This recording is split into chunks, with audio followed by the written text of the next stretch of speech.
And welcome to another episode of Locked On Lightning. On today's episode, we're talking about the lessons that can be learned from the Panthers' run over the last couple of years. What can the Lightning take from that in terms of building their team? We break it all down here on today's episode of Locked On Lightning.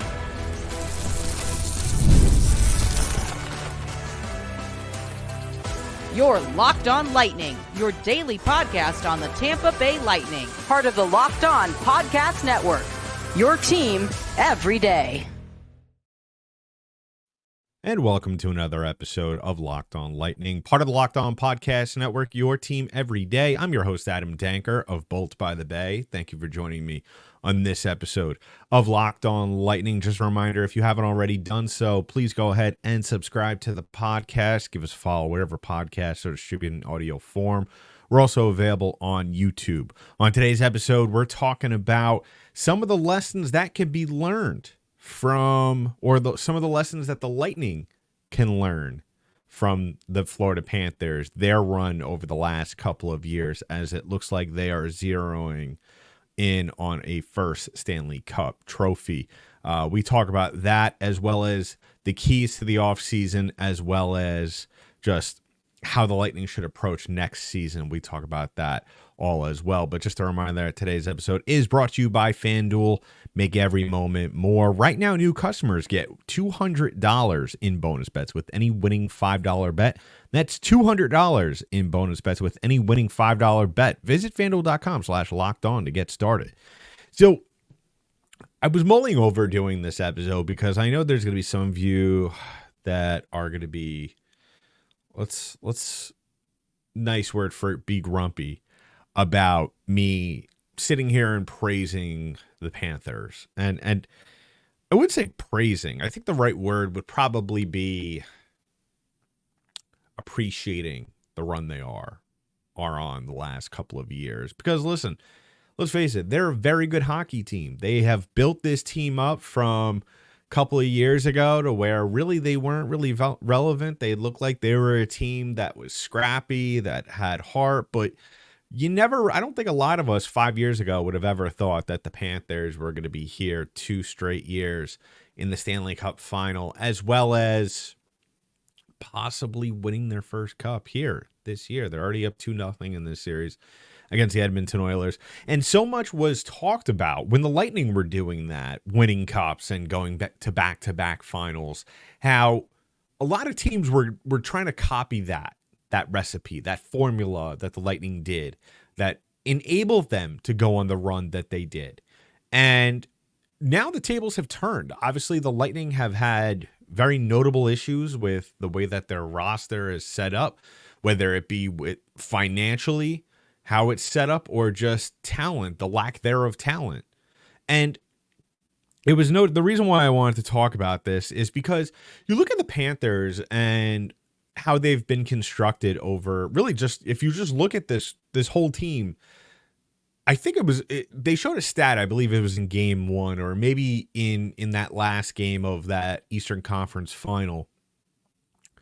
But there was a graphic somewhere on ESPN where I think there's only 3 players that were drafted out of this entire team, if I'm not mistaken. Might be a little bit more if you want to follow along with me on that. Obviously, I'm not an expert on the Florida Panthers here. But yeah, I mean, you look at this team, you have 1, 2, 3,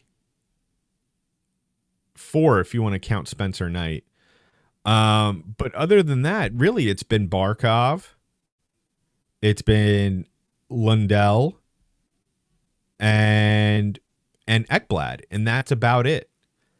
And that shows a lot that this Panthers team and Bill Zito, they've really had to think outside the box. And let's face it, regardless of if the Lightning have had draft picks in recent years, even if they did, you look at maybe some of the players that have come out of those drafts maybe 3-4 years ago, not especially with the success that the Lightning had, or even before then. You know, I don't think that those players would have been top guys on this team, maybe. I mean, they already had Cooch, they already had Stamkos, Hedman, Point.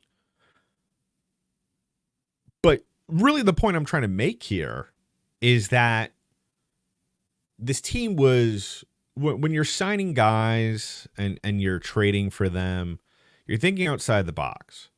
And obviously it's a lot easier said than done in the Lightning's case because obviously they don't have the capital per se. I mean, if they could really get creative, if Julian Brees-Boss could maybe finagle some things and make the necessary moves regardless of no trade clause that we have discussed on this podcast, maybe that might help the Lightning. Maybe the Lightning, I'm not saying it'll happen in a year where the Lightning will be back and be at the same level as a Florida Panthers team. Because let's face it, I mean, this Florida Panthers team is really, really good. They are in one of those situations, though, where just like what we saw with Carolina in these past playoffs, it's kind of almost all or nothing, because if you look at their their roster, there's a lot of players about to become unrestricted free agents, and I guarantee you a lot of those players are not going to take a pay cut, regardless if they win a cup or not. And so you kind of see the Panthers somewhat in the same position that the Lightning were in about 4 years ago. But really what I'm really trying to take away with this, with the lessons, roster aside, because we'll talk about that in the second segment, but really the lessons that this team can really take just by looking at the Panthers is their toughness, their aggressiveness. This obviously goes a lot into what we'll talk about for approach for next season. And really that's what are the main takeaways. There wasn't really any games this year except for maybe that stretch in March where the Lightning were one of the best teams in the NHL, where we never really felt at any point this season outside of March that the Lightning went into a game and literally and figuratively owned the ice from beginning to end. Whereas you look at, if you've followed the Florida Panthers here and there throughout the playoffs after they beat the Lightning, you could see that that's really their whole game, and that's why they've just been leagues better than everybody else that they have come across, especially the Lightning, that they have come in with a mindset of ferocity that they're going to come in and just control the puck and suffocate you in the neutral zone. And all right, if you score a goal, that's great. That's phenomenal. But guess what? We're still in it. And you saw it in game 2 against Edmonton. If you watch that game, that really the big thing there was that Edmonton scores, the crowd kind of gets out of it, and then almost seconds later, Florida scores back, and it was like even their body language through then all of those seconds, and even after the goal, you didn't see a player that looked like, oh, here we go. Whereas with the Lightning this year, that has really been the case all year for the most part. Most times, especially when they were at their worst, if the Lightning scored a goal and the other team kind of answered back quickly, you kind of saw this team kind of hang their heads relatively easily. And that's the issue. Mental toughness, and it's from top to bottom. And a lot of it obviously has to do with the way a lot of players were playing and not good of enough performance output from top to bottom and consistency there. Whereas you look at the Panthers, I mean, that's really been their MO all season long. So really, if the Lightning are sitting, if there are any Lightning players sitting at home watching the finals, really that's what you got to take home. You got to, almost copy how Florida approaches the game. Just really their mindset. And I'm sure some of those players on the Lightning have been speaking to all season long or are somewhat friends with some of the players on the Panthers, and they do talk. So I'm sure they asked them, how do you approach the game? So let me know in the comments below how you feel about that. I mean, yeah, it's one of those things, like I said, a lot of teams tried to copy the Lightning when they went to 3 straight finals. Obviously, they were doing something right, not only in just their roster, but just how they approached everything. And it wouldn't be the worst thing in the world if the Lightning kind of look at the Florida Panthers in the same way and try to copy that. So let me know in the comments below, what do you think the Lightning can take away from the Florida Panthers and what they have done this year and incorporate it into their own game? So coming up right now, we're going to talk about, we did talk about it with the roster and all that.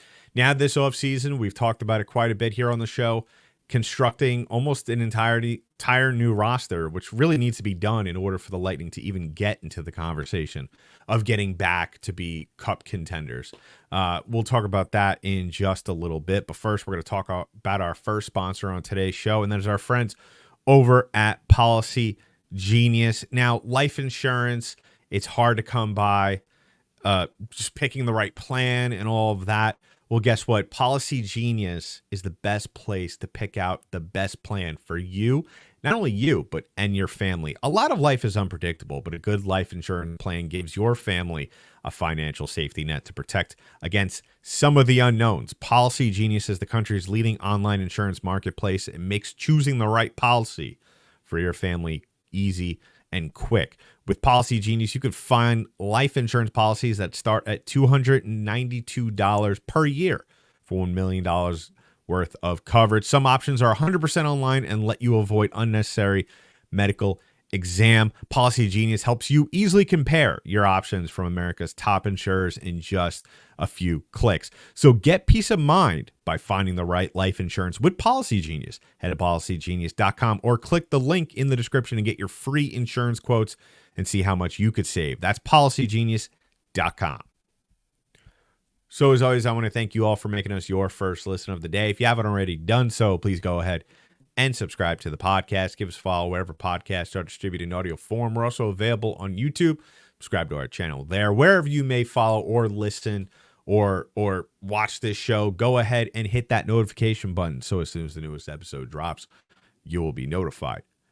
So we just got done, and really rightfully so, talking about how the Lightning can maybe emulate or at least take little bits and pieces from what the Panthers have been doing really over the last couple of years, because let's face it, I mean, whatever it is, regardless of if your opinion on it differentiates from mine or anyone else, it's obviously working. And like I said, when the Lightning were at the top of the mountain, everybody was trying to figure out how to copy them. And you saw little bits and pieces here and there. You saw it maybe from Pittsburgh, and I'm talking about the teams that kind of were trying to build their way back. But really, the thing now, and the most important part of all of this, is because we could stand here and talk all day about how really the Lightning need to do this, they need to do that on the ice.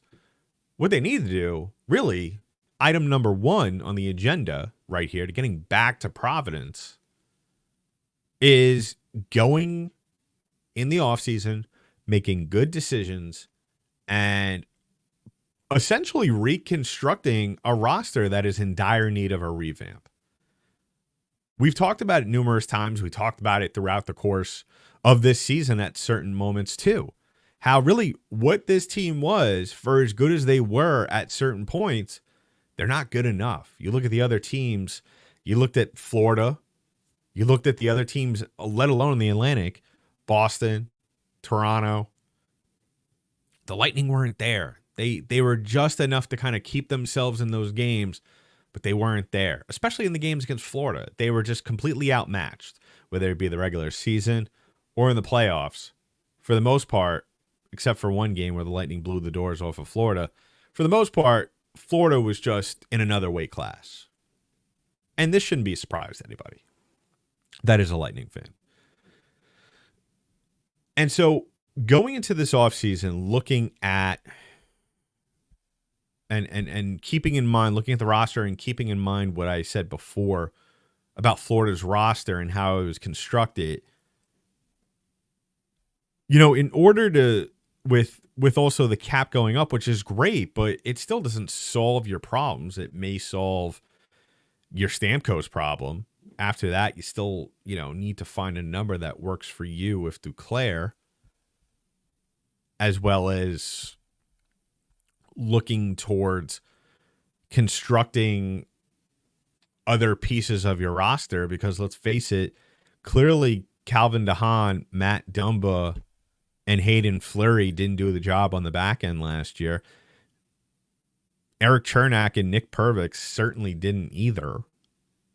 So regardless of Chernak's no trade clause, you still got to make moves. Regardless or not, whether or not you could get him to somehow waive that or work some finagle around the wordage or whatever, or some loophole in that.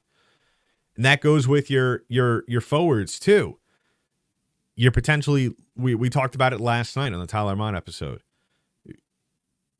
You're losing technically right now this summer unless you make moves. Duclair, Mott, Stamkos, and Watson.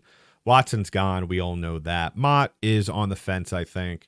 Duclair and Stamkos, I think those are absolutely number one on your agenda. Now, obviously, you got to make other moves as well. Connor Sheary, you got to figure out what to do with him. Tanner Jeannot, if you could bring in pieces, because yes, I wrote an article about it on Bolts by the Bay. If you want to go check that out, go ahead. As well as I did multiple episodes, the player reviews, as well as a couple episodes about the trade rumors with him. Yes, I was very adamant, and I stated the case as to why Jeannot should stay on this team. 100%. I think that, especially for what you gave up for him, give him another shot. But at the same time, especially with the cap going up, and clearly we're not going to wait here and wait another season or so for Julian Brees-Boss to figure this out. The Lightning in this franchise, as a franchise and as a group of players, are in win now mode, and they should be every single year until this core is maybe aged out and the next generation kind of needs to sort of take a step back for a season or so and kind of reevaluate things. But really, if I'm Julian Brees-Boss this offseason and I'm looking at what the Panthers are doing, the time to build towards a team that can not only contend, but a team that is designed to beat the Panthers, because really at the end of the day, that's what you're doing. You're not winning a team necessarily to win the cup. You're constructing a team that is going to beat Florida, Toronto, and Boston, and maybe Detroit if all things work out for them. And that's really what you have to approach it, especially Florida, because really at the end of the road of the Eastern Conference, unless you meet earlier, which is the more likely scenario, you gotta account for, regardless of what I said before about going ahead and about looking at Florida and seeing how many guys that they have coming off the books this summer, and chances are they're not going to re-sign a lot of those guys or some of those guys. And that's absolutely right. But don't take it for granted that they're going to take a step back next year, regardless of if they win the cup or not. And so if I'm Julian Brees-Boss at home,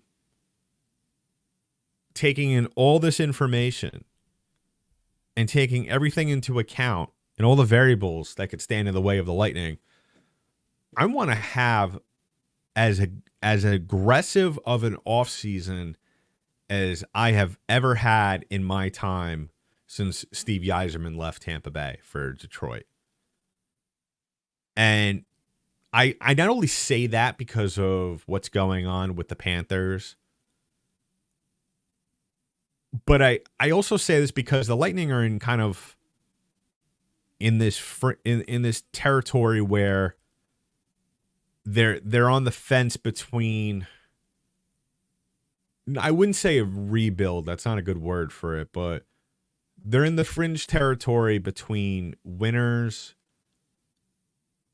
and wild card teams, or wild card contenders, I think is the better word. So this is going to be very well, quite possibly one of the most important off seasons that Julian Brees will have, as well as one of the most important off seasons the Lightning have had, I think, probably in the last 10 years. Is that a little bit of an exaggeration? Possibly. So let me know in the comments section below this video on YouTube, or you could reach out to me on our social media accounts at LO_Lightning on Twitter, LockedOn_Lightning on Instagram. Give me a follow on Twitter at DankyDank, DENKY, D8NK. And we're going to wrap things up with really just taking that into everything that we've spoken about thus far in this episode. What could we expect? What could we see next season? Realistic expectations as a whole. We talk about that to wrap things up in just a little bit. But first, we're going to talk about our last sponsor on today's show. And that is our friends over at FanDuel Sportsbook. Now, listen up, people. Summertime means baseball. The NBA Finals are here. The Stanley Cup Final is on. And you could bet on it all at FanDuel. Right now, new customers get $200 in bonus bets with any winning $5 bet. That's $200 you could use to bet from everything from the Finals MVP to who's going to hit one out of the park, who's going to win the division. Are you going to pick the Rays as the World Series champions this year? You could still do it. So go ahead and visit FanDuel.com/lockedon and add a big win to your summer bucket list. FanDuel, America's #1 sportsbook. So one last time, I want to thank you all for making us yours first listen of the day. If you haven't already done so, please go ahead and subscribe to the podcast. Give us a follow wherever podcasts are distributed in audio form. We're also available on YouTube. Subscribe to our channel there. And you can follow more of my work over at boltsbythebay.com. So taking into account everything that I have said thus far, lessons being learned from Florida, just in terms of playing style and just being in the right headspace, and then just how severe of an offseason or important of an offseason this is going to be. If the Lightning could somehow take some of that stuff and incorporate it into their game mentally, physically, and then have an off season that is worth kind of propping them up along with the other three in the Atlantic, then again, something tells me, I don't know, something tells me that Toronto's going to take a step back. But that's a whole nother conversation. But just your coach getting fired, and just Marner being in the rumors about getting traded this season, something tells me something's up in Toronto. But really, obviously, the top dog here is, or the top cat, whatever, as much as it pains me to say that, are the Panthers. And I think that if you have a reasonably good offseason and you get everybody on board, I think that you could eventually definitely probably contend for second if you play your cards right, if you get off to a good start, especially if you incorporate the whole aspect of going ahead and playing complete games. I think you could definitely do it. I think you could definitely hang with the best in your division. As for the rest of the East, I'm not going to jump that far into it. But if you could stay a little bit behind Florida, put yourself in a good situation, And it really all depends on health with this team. It really does. I think eventually health and consistency is really what it boils down to.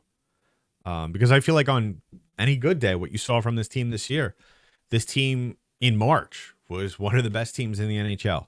And that's why it was even more shocking once they clinched, just how they were mentally out of it then. And that tells me it wasn't so much a talent thing as it was a physical thing. And when it's a physical thing, when it's a mental thing, that is harder to fix. And that's going to be the huge obstacle here for Julien Brisebois this summer. And I really think that, as to who he could bring in, we can't even begin to really talk about that until a deal gets done and then they sign Stamkos, and then we could have that conversation, because that's really where the Lightning are right now. As unfortunate as that sounds, and really just as frustrating as that is maybe for some people that are Lightning fans, that is just really the cards that we are being dealt as a fan base right now, and it's nobody's fault. It's not Brisebois, it's not Stamkos, it's just the nature of the situation that is unfolding in front of us, or slowly unfolding in front of us. So we'll be back tomorrow to continue our player reviews. As to who we'll talk about, I'm not sure yet, so tune in for that one. And as always, you could go ahead, subscribe to the podcast, give us a follow wherever podcasts are distributed in audio form. Comment below this video. Let me know what the Lightning need to do most this offseason. Not only to change their roster and get better, but to get mentally better. Because I think we could all agree this team, at times, it wasn't a matter of talent. It was a matter of just mindset. So let me know in the comments below, and we'll be back tomorrow. So in the meantime, that's been it for this episode of Locked On Lightning, part of the Locked On Podcast Network. I'm your host, Adam Danker. I'll talk to you in the next.